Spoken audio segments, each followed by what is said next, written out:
Alors, je m'en suis rendu compte, lors d'événements avec des insectes et je me suis rendu compte que quand l'insecte arrivait, il y avait un échange par télépathie. Donc c'est comme ça que je m'en suis rendu compte. Je me suis pas posé la question. Je suis pas quelqu'un qui se pose beaucoup de questions, en fait.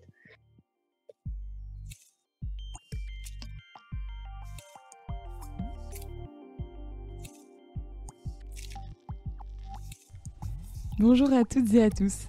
Ravie d'être de retour au micro de Mandibule après une petite pause de 15 jours.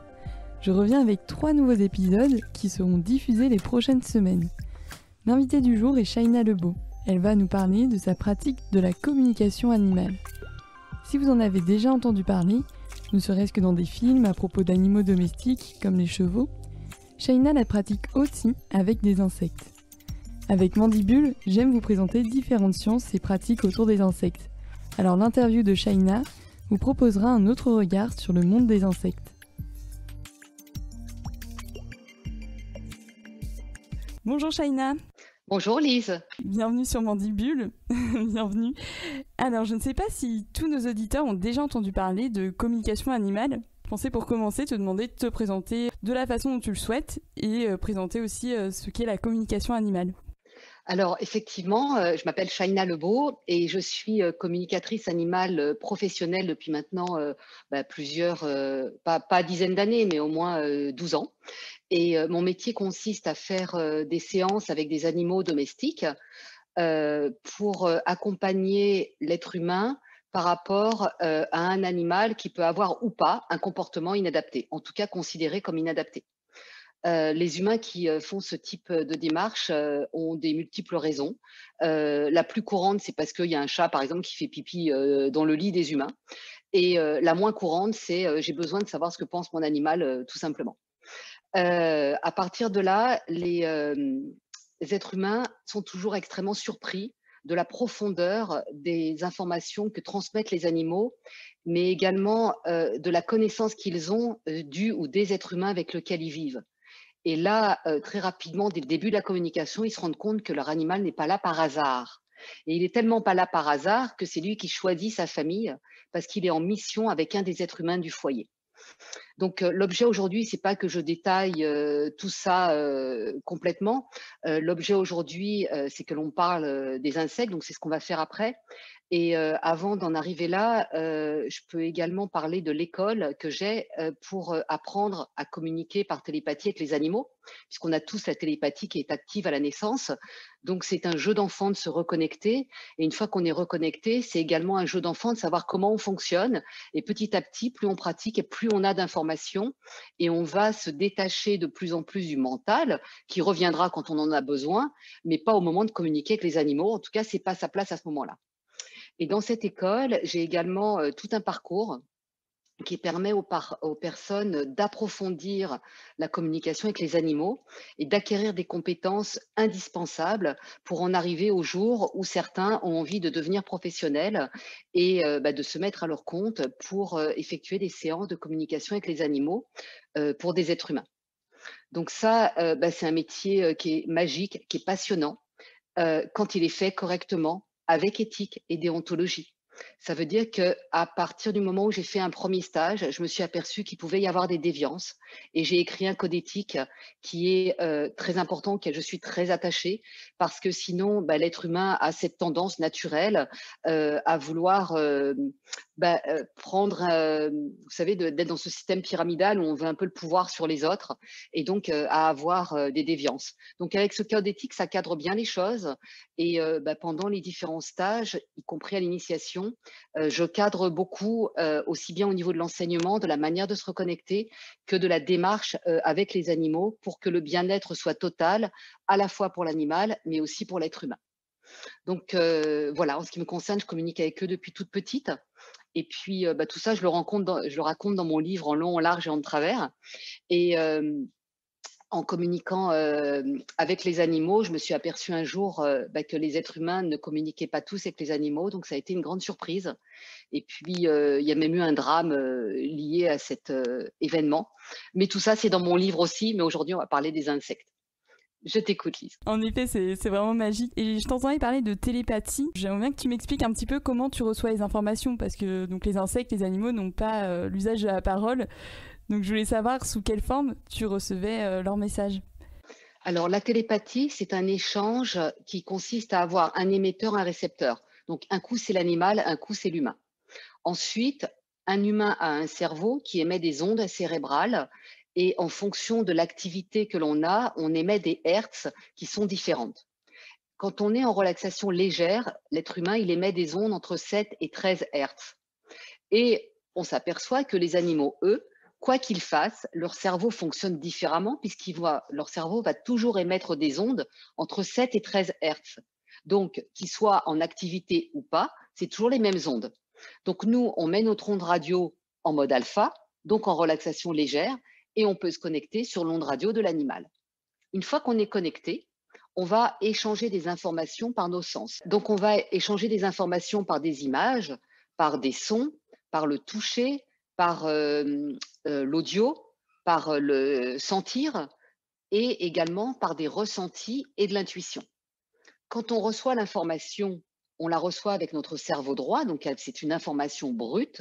Et ensuite, on va sortir du mode alpha et on va demander à notre cerveau gauche de revenir avec notre mental qui va nous permettre de traduire toutes les informations que l'on vient de recevoir. Donc, je dis bien traduire et non pas interpréter. Traduire fidèlement tout ce que l'on vient de recevoir comme information de l'animal. Donc c'est comme si on était des grandes antennes qui pouvaient communiquer tout ce qui peut passer par nos 5 sens. Absolument. Et on communique comme ça quand on est bébé, avec nos parents. Donc en fait, ça rejoint beaucoup tout ce qui est neurosciences. Ça peut aussi satisfaire nos auditeurs qui sont intéressés par les sciences. Il y a eu des études un petit peu autour de ça, justement. Alors, il y a eu des études scientifiques qui reconnaissent que la télépathie est un fonctionnement qui existe. Par contre, si on a justement des scientifiques qui nous écoutent, si on a un d'entre eux qui veut faire des expériences et mettre des électrodes sur mon cerveau pour voir ce qui se passe dans mon cerveau quand je suis en communication par télépathie avec les animaux, je suis preneuse à 100%. Ce serait super. Tu me disais que tu communiquais avec les animaux depuis toute petite. Et tu savais que c'était possible également d'entrer en communication avec des insectes, ou tu l'as appris plus tard parce qu'on te l'a enseigné ou par hasard? Alors, je m'en suis rendu compte lors d'événements avec des insectes. Et je me suis rendu compte que quand l'insecte arrivait, il y avait un échange par télépathie. Donc, c'est comme ça que je m'en suis rendu compte. Je ne me suis pas posé la question. Je ne suis pas quelqu'un qui se pose beaucoup de questions, en fait. Parce que c'est vrai que les animaux, c'est plus facile d'imaginer, d'avoir de l'altérité en tout cas avec eux, on voit leur regard, ils ont peut-être un langage corporel plus expressif, et c'est vrai qu'avec les insectes, on aurait plus de difficultés à imaginer qu'il puisse se passer une connexion entre lui et les êtres humains, mais c'est une histoire aussi de petite taille, et aussi un comportement qui peut faire, qui le fait penser à des automates alors que qu'ils ne se réduisent pas à ça. Alors, en fait, quand tu dis sur des animaux domestiques, par exemple, qui sont un peu plus gros, on va se baser sur enfin, sur ce que l'on voit avec nos yeux, donc le comportement extérieur. En fait, en télépathie, on va fermer les yeux, justement parce qu'on ne va pas se baser sur ce que l'on voit, mais sur ce que l'on reçoit à l'intérieur, avec nos sens. Donc, ça veut dire qu'avec un insecte, même si on ne le voit pas, on peut communiquer avec lui. Je suis très curieuse des messages et des communications que tu as pu avoir avec des insectes. Tu as pu communiquer avec toutes sortes d'insectes ou certains sont plus communicatifs que d'autres? Alors là, j'ai préparé un petit résumé. Non, ils sont tous communicatifs, sauf les moustiques, malheureusement. C'est vraiment des insectes qui ont été fortement insectisés et il y a quelque chose au niveau de l'approche qui n'est plus envisageable parce c'est carrément devenu des mutants en fait. Donc, alors ça c'est la première raison. Et la deuxième raison, c'est que les femelles piquent l'être humain pour nourrir leur bébé. Aller expliquer à une maman qu'elle ne doit pas nourrir ses enfants. C'est très compliqué en effet. Alors, voilà. Donc là, bon, je pousse un peu le truc à l'extrême parce qu'on ne va pas retrouver le côté maternel chez un moustique au même titre que chez une vache ou une jument ou chez une maman humaine. Par contre, il y a un instinct maternel qui existe, même si c'est pas aussi poussé, c'est pas aussi réfléchi en fait que dans d'autres espèces. En tout cas, on le retrouve. Oui, c'est l'instinct de pérenniser l'espèce, oui. Ils sont prêts à tout en fait pour nourrir leurs enfants. Il y a des rencontres avec des insectes qui t'ont plus marqué que d'autres? Alors, j'ai fait un petit résumé de communication avec des papillons, avec des abeilles, avec un bourdon, avec des sauterelles, Un frelon asiatique aussi, une menthe religieuse et une araignée. Alors, je sais pas ce que nos auditeurs vont vouloir écouter en premier, mais pourquoi pas les papillons? Ça devrait être assez poétique. Alors, les papillons, je les ai croisés pendant le confinement du mois de mars en 2020 et en promenant mon chien tout simplement, et j'ai un premier papillon qui est venu tournoyer autour de moi et tout de suite, il m'a parlé de la légèreté de la vie qui n'a rien à voir avec notre corps physique. Et il dit: «Pour moi, c'est facile parce que je suis léger». Et tout de suite, il a abordé un autre sujet en disant: «Et pourtant, je sais que je ne vais pas en profiter longtemps, mais suffisamment pour en profiter». Et ensuite, il dit: «Les humains vivent comme si vous étiez en vie pour toujours. Moi, je sais que non, alors j'en profite». Il a cette conscience que, il va mourir, que ses jours, sur terre sont pas très longs et donc il en profite au maximum. Il dit: «Comme vous, je passe beaucoup de temps à me nourrir, à créer». Et là, il y a un deuxième papillon qui est arrivé et il a enchaîné avec le premier un joli ballet, en fait, c'était comme une danse et ils m'ont dit: «On va faire des petits, car après nous, on veut que ça continue, c'est ça la vie». C'est beau, hein? Et ensuite, il m'a dit: «Nous avons des responsabilités. Je vous entends les humains en train de dire: "Tu n'es qu'un papillon, comment tu peux savoir tout ça?"» Et là, il m'a dit: «Je le sais parce que j'écoute. Parce que moi, je suis connectée à l'essentiel, à la vie et que je l'apprécie et que j'apprécie la vie. Oui, je l'apprécie». Ensuite, il dit: «Et Shaina va vous le dire, mais sachez qu'on ne peut pas dire: "Tu n'es qu'un chien, qu'un chat"». Et là, il a expliqué que l'apparence n'était pas suffisante. Et il dit: «Écoutez-nous plus souvent et vous saurez qui nous sommes». Et il a enchaîné à nouveau en disant: «On vous connaît très bien les humains, parce que l'on prend le temps de vous connaître et de vous apprécier». Et les papillons ont dit: «On vous le montre bien, non?» Oui, c'est très troublant en effet. Et en fait, il m'a vraiment fait ressentir que quand ils viennent autour de nous, comme il l'a fait ce jour-là, mais comme ça arrive Oui, régulièrement, c'est vrai. heu, c'est qu'ils ont un message à passer. Oui, c'est vrai, ça arrive des fois qu'on ait des insectes qui s'approchent près de nous. Alors, des fois, on peut le voir un petit peu comme une agression, mais c'est vrai qu'on pourrait le voir d'un autre œil et le voir comme une rencontre. Ils le font pas avec tout le monde, ils le font avec certains parce qu'ils ont quelque chose à dire. Mais il y a vraiment ce côté miroir, finalement. C'est comme s'ils voulaient nous délivrer des conseils. C'est exactement ça. Et tous les insectes, lorsqu'ils communiquent, ont quelque chose à nous apprendre, ou des fois, ils disent simplement des choses très factuelles sur ce qu'ils sont en train de vivre. Alors aussi, bah, par exemple, comment il s'appelle? J'ai vu ça avec le frelon asiatique. Lui, il m'a vraiment, fait prendre conscience à quel point les insectes sont complexes, qui ne sont pas nuisibles par choix. Et en fait, l'histoire de ce frelon asiatique, à l'époque, on habitait dans un endroit, on avait un voisin en dessous et il est venu, complètement affolé et il dit: «J'ai un frelon asiatique chez moi, je veux plus rentrer chez moi, je n'irai pas». Et mon compagnon qui s'appelle Florent, il est, descendu, il est rentré chez lui. Il a expliqué qu'il y avait énormément de bourdonnement autour de lui, parce que le frelon, il ressentait qu'il était complètement affolé. Et Florent s'est assis au milieu de la pièce et il a engagé la conversation. Et le frelon lui a fait ressentir qu'il cherchait tout simplement la sortie, mais qu'il la trouvait pas.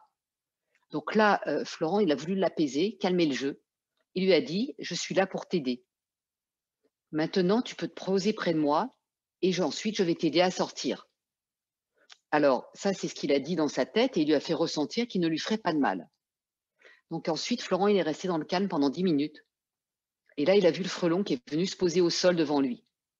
Et tout doucement, tout en expliquant au frelon ce qu'il était en train de faire par télépathie, il a pris une feuille, il lui a dit: «Viens, monte dessus». Alors le frelon, tout doucement, il est monté sur la feuille et il l'a emmené doucement vers la fenêtre et le frelon s'est envolé en disant merci. Et l'histoire est belle parce que le frelon s'est envolé libre et vivant.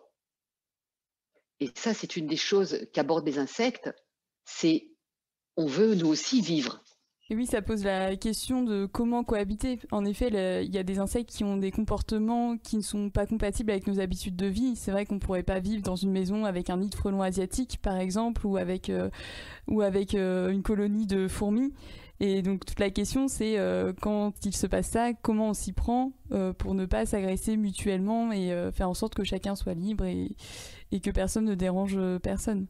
Alors, par exemple, bah, l'histoire du frelon, bah, là, effectivement, je suis d'accord, on ne peut pas vivre avec un frelon chez soi. Donc, ce dont je me suis aperçue, c'est que les insectes ne sont pas là par définition pour nous faire du mal, mais quand ils nous piquent, c'est parce qu'ils ont peur. C'est ce qu'a expliqué l'araignée.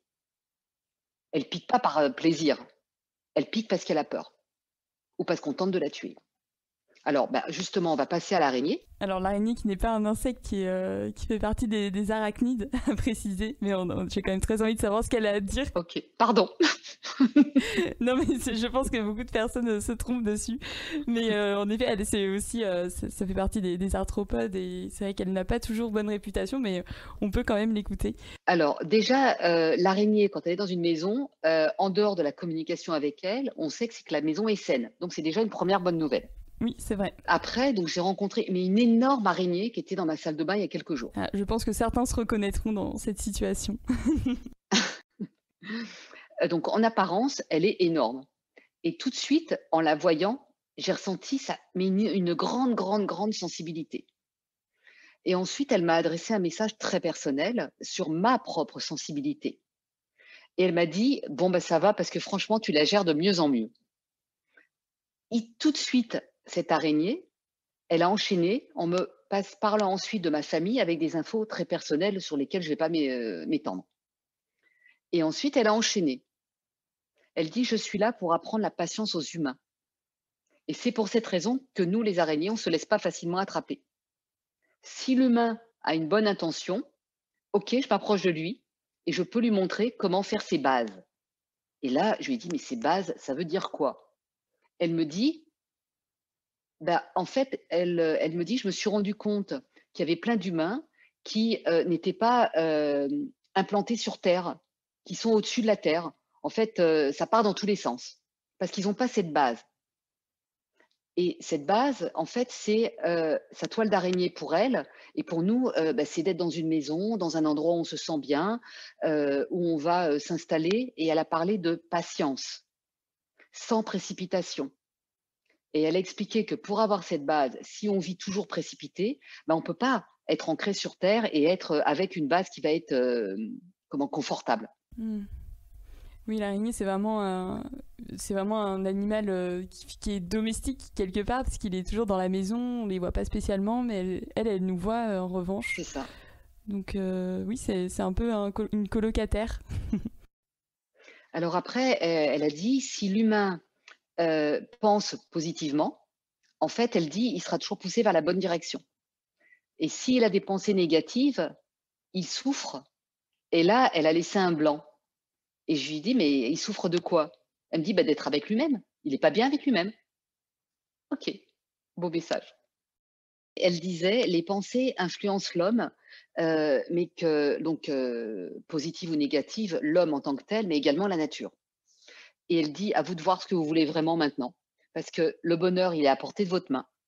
Donc ne me tuez pas, ne me tuez pas, ne me tuez pas», elle l'a dit plusieurs fois, «mais écoutez-moi» et elle a dit ensuite: «Merci pour mes enfants». Ça fait 2 fois qu'on a 2 insectes, alors même si l'araignée n'est pas un insecte, hein, j'ai bien compris, heu, nous parlent de leurs enfants. C'est vrai. Et je serais très curieuse de savoir ce que la menthe religieuse a dit, parce que c'est aussi un insecte qui peut avoir mauvaise réputation par rapport à ses mœurs, mais que je trouve vraiment fascinant. Donc peut-être que ça permettra de la voir autrement. Alors la menthe religieuse, alors elle, je l'ai rencontrée lors d'une balade en forêt et donc je marchais dans la forêt, bah, avec Florent et j'ai été mais attirée par un ressenti, mais c'était irrésistible de me baisser. Donc je me suis, bon, je fais souvent ça dans la nature, hein, je me mets par terre, j'aime bien, mais là, on marchait, j'avais aucune raison de me baisser et je me suis baissée, je suis tombée nez à nez avec la menthe religieuse. Donc elle est à peine perceptible, hein, pour les yeux, elle se confond avec l'environnement et elle est grande, elle est magnifique, mais on voit pas complètement son corps au départ, tellement elle est, confondue avec les herbes. Et là, elle m'a regardée. Alors une menthe religieuse qui vous regarde fixement, ça fait quelque chose. Et là, je l'ai vue faire la belle. Elle a étendu ses pattes dans tous les sens, mais tranquillement, comme si elle, se détendait. Et je lui ai demandé l'autorisation de la prendre en photo et elle m'a dit: «OK, mais pas trop près». Donc j'ai pu la prendre, mais je me suis tenue un petit peu à distance. J'ai un peu zoomé quand même. Et elle m'a expliqué ensuite sa vie sereine dans cet endroit où elle était. C'était dans une petite montagne, hein, donc dans un endroit vraiment calme. Elle me dit: «J'aime cet endroit». Et là, elle aussi, elle a dit: «Je ne vis pas longtemps, mais j'en profite. Mon but est de faire des bébés et de m'en occuper». Alors on connaît ses mœurs, sexuelles, hein, puisqu'elle tue, son mari après, l'accouplement. Elle m'a pas du tout abordé le sujet et j'ai pas eu envie à aucun moment de lui poser la question.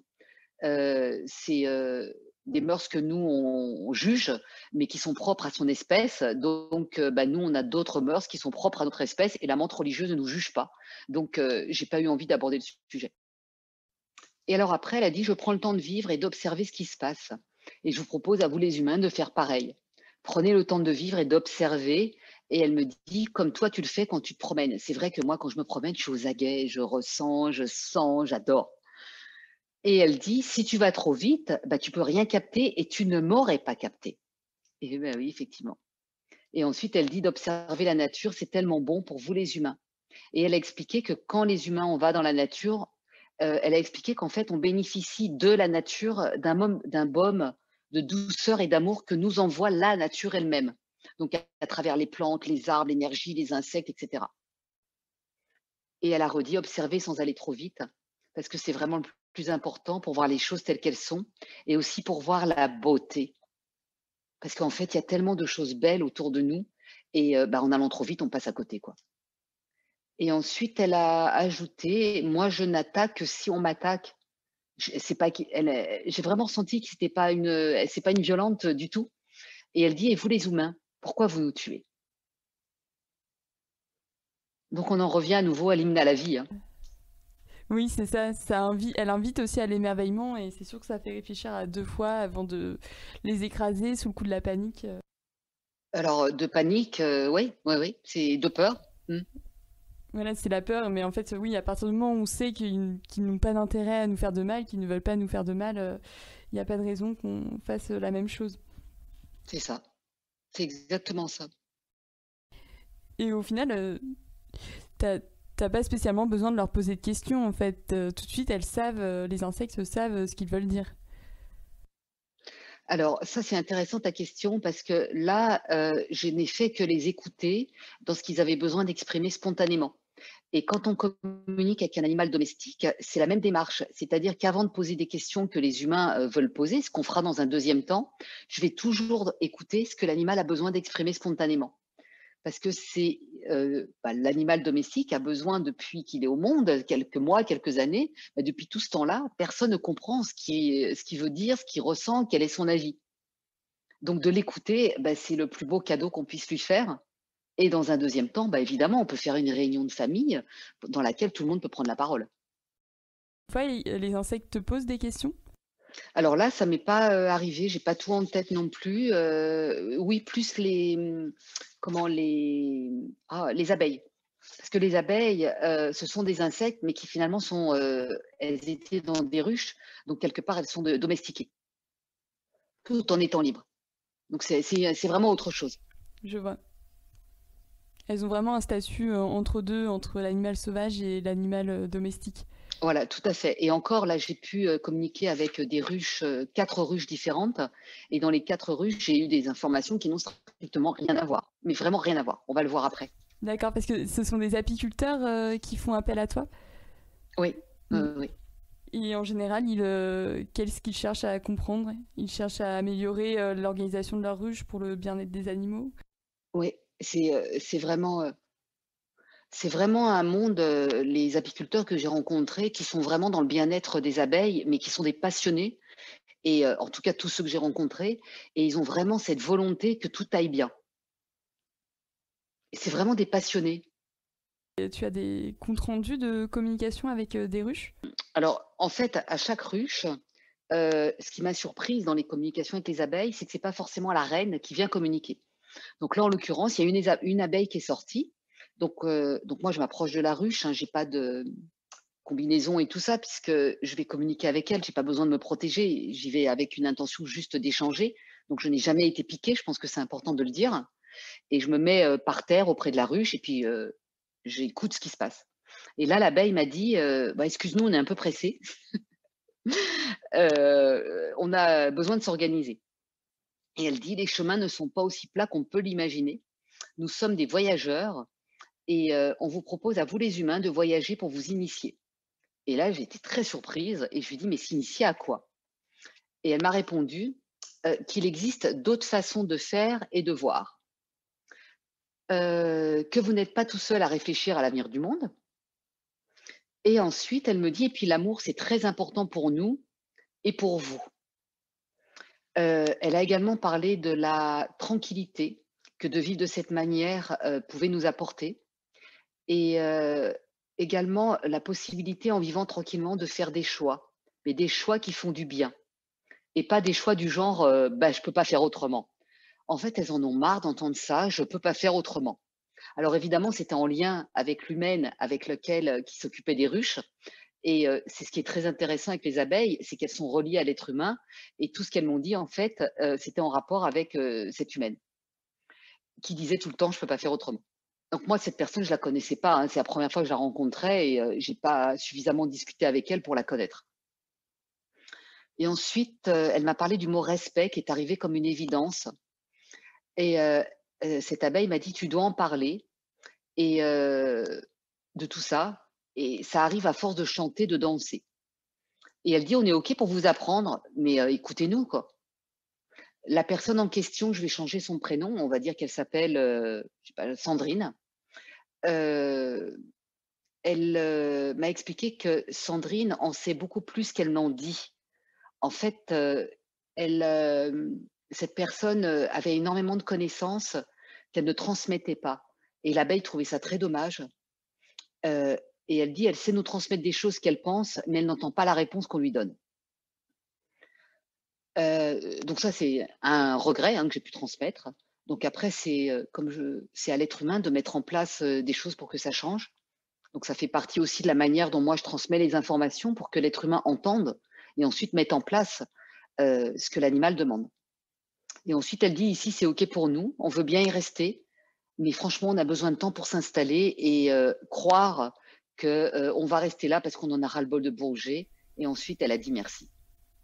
Elles avaient aussi besoin de leur base, comme l'araignée. C'est ça. Et ouais.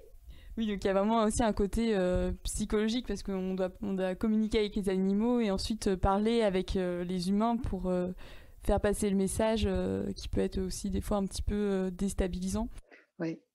C'est pour ça que dans le parcours, après l'initiation, mais dans l'initiation, on en parle quand même, j'ai carrément un stage qui dure 6 jours, qui s'appelle, «De la télépathie aux mots». Comment transmettre un compte rendu de communication avec un animal à un être humain, de manière à ce que ce soit entendu par l'être humain et que, bah, derrière, il mette en place ce que demande l'animal. Sinon, bah, c'est une discussion stérile qui n'apporte rien et l'animal nous demande toujours de passer à l'action et c'est ce que font les abeilles, Oui. Et donc au final, donc là, ce que disent les abeilles, ça peut se rapprocher d'une communication avec un chien ou un chat, complètement. puisqu'elles sont un petit peu domestiquées.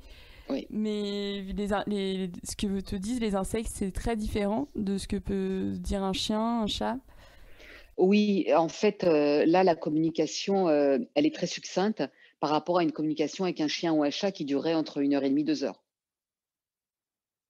ou un cheval. L'animal domestique qui vit avec l'être humain a énormément de choses à dire et il va parler à 90 de son sujet préféré, qui est l'être humain avec lequel il vit, le ou les êtres humains et à 10 de lui. Et puis ils sont peut-être pas aussi dans la même temporalité, puisqu'ils n'ont pas non plus la même durée de vie. Alors ça, c'est vraiment pas un sujet qu'ils abordent. J'en ai jamais parlé. J'en ai jamais entendu parler.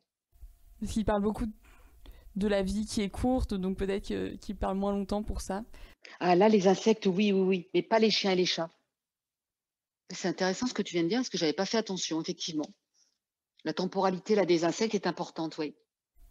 Oui, je pense aux éphémères. C'est sûr que des fois, il y en a qui vivent que 2-3 jours, donc ils doivent être un peu plus dans l'urgence et peut-être qu'ils développent moins ce qu'ils ont à dire. Ils ont aussi moins de vécu par le passé. Oui, oui, c'est tout à fait possible. En même temps, je les sens pas dans l'urgence. Je les sens plutôt, apaisés et nous dire, «Bah, je profite». C'est une ode à la vie. Ouais, c'est ça, c'est ça. Alors, tu veux la deuxième ruche? Ah oui, pourquoi pas, oui. Alors là, c'est beaucoup plus court. Oui, c'est très différent, c'est beaucoup plus court. Là, une énergie, totalement différente de la ruche précédente. Dès que je me suis approchée de la ruche, j'ai ressenti énormément de tristesse, voire même de la colère. Donc, je leur ai dit: «Mais qu'est-ce qui se passe?» et elles m'ont dit: «On a beaucoup d'activités, on a beaucoup de dilemmes à résoudre, notre organisation est à revoir, on n'est pas du tout d'accord entre nous». Et là, en fait, elle a expliqué ça en parlant d'une division familiale qui existait chez une des personnes qui vit sur ce lieu-là où il y a les ruches, qui a une division familiale, donc interne à sa famille, humaine, et des questions qui sont sans réponse pour elle, qui affectent énormément cette humaine. Et donc j'en ai parlé avec elle évidemment et elle m'a dit: «Bah, ouais, c'est exactement ça, c'est ce que je suis en train de vivre en ce moment. Au niveau familial, bah, il y a cette division et bah, j'arrive pas à avoir de réponse par rapport à ce qui se passe et ça marche pas». Donc les abeilles l'ont interpellée par rapport à ça et c'est pour cette raison que les abeilles de la ruche sont tristes, et elle a parlé de la tristesse de cette humaine-là, une tristesse extrêmement profonde et elle, les abeilles lui disaient, «Bah, là, c'est le moment de régler ça et d'aller voir qu'est-ce que tu peux mettre en place toi pour, bah, te soulager parce que tu en as vraiment besoin». Mhm. Donc le mal-être de l'humain affectait le mal-être des insectes. C'est ça, tout à fait. Il y a une troisième ruche, si je me souviens bien. Alors là, encore complètement différent. Là, c'est la joie, qui est revenue, mais alors au taquet. Et là, les abeilles, on discute beaucoup entre nous, on organise, on rigole, et cetera. Le temps est venu pour vous les humains de vous amuser, de danser, de chanter et de retrouver la vraie joie à l'intérieur de vous. Et là, elle disait: «On est très heureuses entre nous, on est consciente, hein, que l'extérieur existe. On préfère rester entre nous pour nous charger à bloc». Et c'est ce qu'on vous propose de faire, créer des blocs d'humains et recharger entre vous en famille, parce que c'est ça le seul moyen en fait de vous en sortir. C'est pas de rester chacun chez vous, complètement seul, c'est de former des familles, même si c'est pas des familles biologiques, c'est pas très grave, mais d'être ensemble. Très belle énergie. Elles étaient en forme. Et la quatrième? Alors la quatrième, elles me font, «Salut toi, c'est très agréable de te voir». Et là, c'est la reine qui s'est présentée. Et elle s'est adressée à moi avec beaucoup de solennité et elle me dit, «J'adore ton calme» et elle me dit: «Ici, on est calme, tranquille, on enseigne la sagesse. On aime la vie parce qu'elle existe, on aime être ensemble». Alors elle m'a expliqué que les abeilles entre elles, dans cette ruche, elles étaient vraiment des amies. Elle a expliqué qu'elles honoraient la vie en général et elles font un truc, elles touchent le cœur des humains qui en ont besoin lorsqu'ils passent à proximité de la ruche. Et les personnes qui vivent dans le coin m'ont dit après, quand on s'approche de cette ruche, on se sent super bien. À tel point qu'ils ont nommé cette ruche la ruche du Dalai Lama. Et alors ça, bien sûr, j'ai su après et j'ai trouvé que c'était juste fabuleux puisque c'est exactement ce que je venais de ressentir. Et elles ont dit, on n'est pas là par hasard, on est là vraiment par choix. Si on a envie de partir, on part. On laisse la place aux hommes et aux autres. Mm. Chacun trouve bah, ce dont il a besoin. Personne n'impose quoi que ce soit à personne. C'est uniquement un échange d'amour. Ok, ouais, c'est fou. C'est vraiment, enfin les ruches, oui, c'est des petites, comme des petites villes. Hein, elles sont tellement nombreuses à l'intérieur, donc on retrouve quatre énergies, quatre identités différentes dans les unes et les autres. Ouais. C'est surprenant hein, quand même. Ouais, c'est sûr que c'est vraiment surprenant, oui. Mais c'est marrant de voir que les propriétaires étaient assez réceptifs à cette ruche, alors que ils ne faisaient pas, enfin eux, ils n'avaient jamais fait de communication avec elle. C'est ça. Et ils ressentaient les choses d'une manière, bah, ils me l'ont dit qu'après évidemment, hein, mais ils ressentaient, bah, par exemple, la ruche de la tristesse, ils ont ressenti ça aussi en passant à côté. Hmm. Mais au final, c'est un peu comme quand nous, des fois, on va à côté de quelqu'un de stressé, et on sent un peu l'ambiance de stress, on voit quelqu'un de très, très énergique, son énergie est communicatrice, c'est sans doute un petit peu le même principe.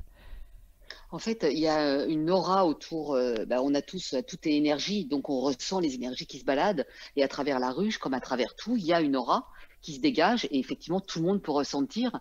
À qui fait attention? Alors, il y a des personnes qui vont me dire: «Bah, je passe là, je me sens pas bien», sans aller plus loin et en écoutant les animaux, bah, on sait ce qui se passe.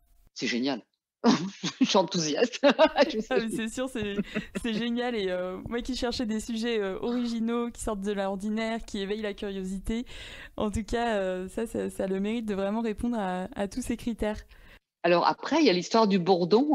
J'étais en train de déjeuner, un jour, en plein air et puis, bon, c'était une histoire très courte et j'ai un bourdon qui est venu et qui commençait à tourner autour de nous.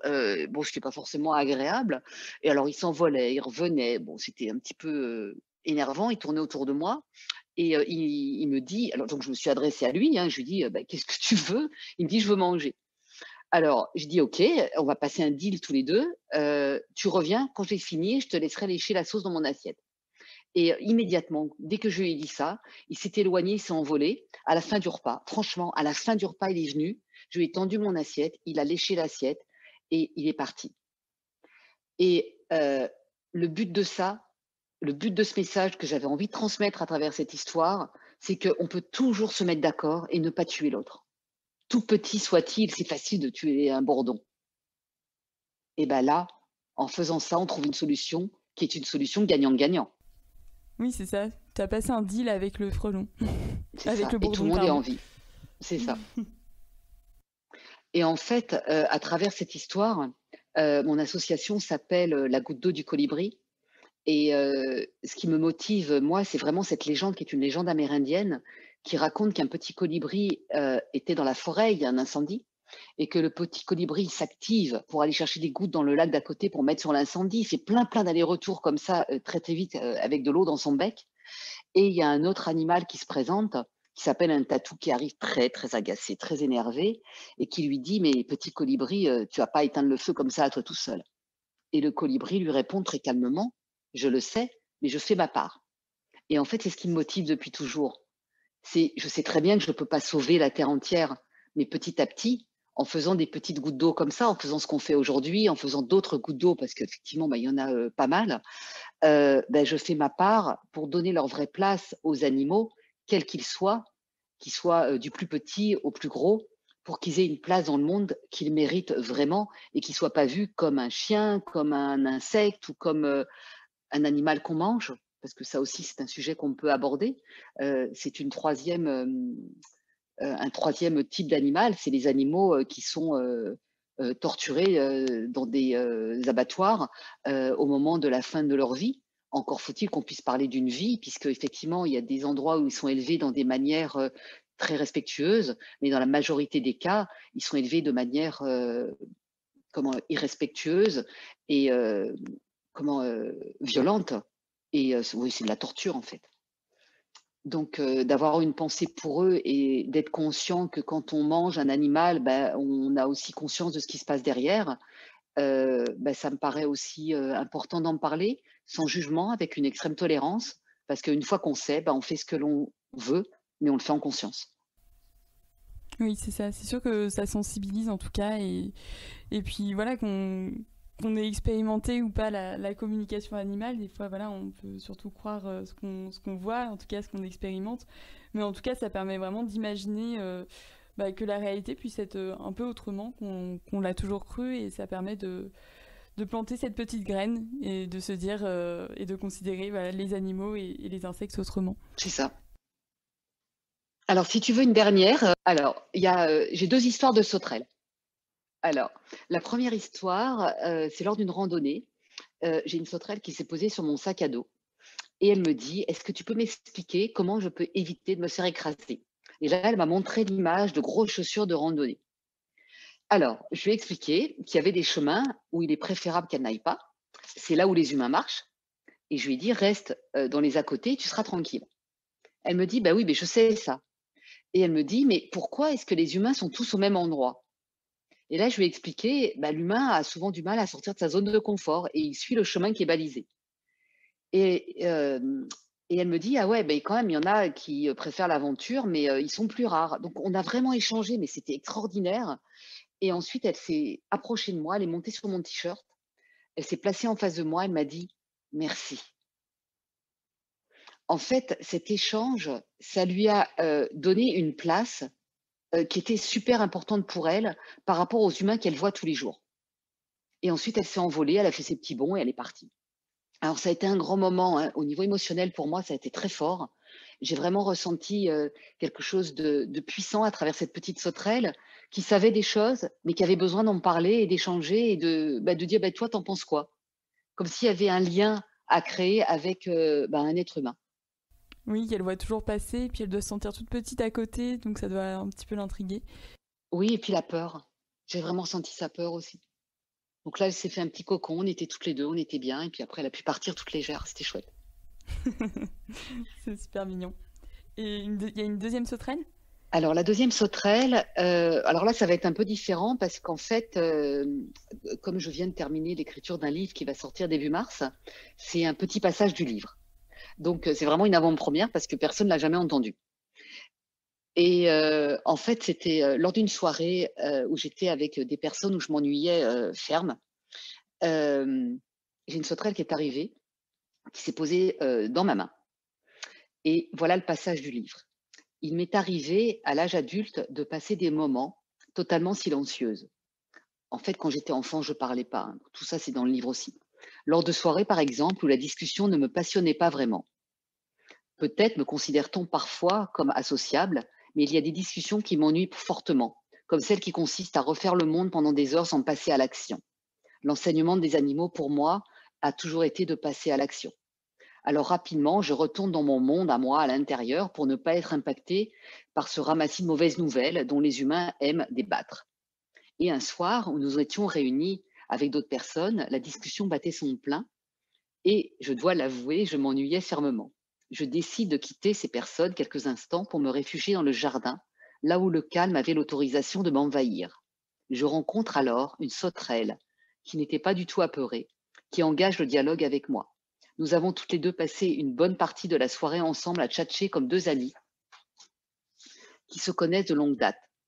Et franchement, ça a été un moment délicieux et nous nous sommes ensuite remerciés pour tous ces échanges et elle m'a dit: «Retourne les voir, prends ton temps avec eux et tu vas apprécier la suite de la soirée». Voilà. C'était le petit coup de boost. Ouais, c'était vraiment, extraordinaire parce qu'à la fois, j'ai passé un merveilleux moment avec elle. J'ai passé à peu près, 1 heure et quart avec elle et à la fin, elle m'a dit: «Retourne dans le monde des humains, parce que c'est là aussi qu'est ta place et tu peux pas toujours être dans le monde, avec, les animaux.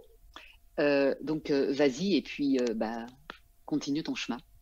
Donc j'ai adoré, j'ai ce moment extrêmement émouvant aussi, en lien avec mon histoire. Elle a dit les mots que tu avais besoin d'entendre à ce moment-là. Voilà, c'est ça, avec le cœur. C'est ça, elle parle avec le cœur. Merci beaucoup pour toutes ces histoires, c'est magnifique. Et pour toutes les personnes qui souhaiteraient un peu plus suivre tout ce que tu fais, où est-ce qu'on les redirige? Alors mon site internet s'appelle Shaina, donc SHAINA, un tiret, Lebeau, LEBEAU.com. Mon téléphone 06 52 289 289. Après, je suis bien sûr, sur les réseaux sociaux, Facebook, LinkedIn, enfin tout ça, tous les trucs, heu, interactifs à la mode, j'ai envie de dire. Donc on peut se contacter pour faire un stage ou bien si on a une question par rapport à son animal, c'est Oui. possible en tout cas. Avec grand D'accord. plaisir, avec grand, grand plaisir. Je réponds toujours très volontiers. Je réponds, pas toujours tout de suite puisque forcément je suis, pas mal sollicitée, mais je réponds toujours dans les 24-48 heures maximum et quand il y a des urgences, je fais le maximum pour répondre, dans la journée. Des urgences, par exemple des animaux en fin de vie, ce genre, c'est des urgences et je m'arrange pour, répondre vraiment le plus rapidement possible.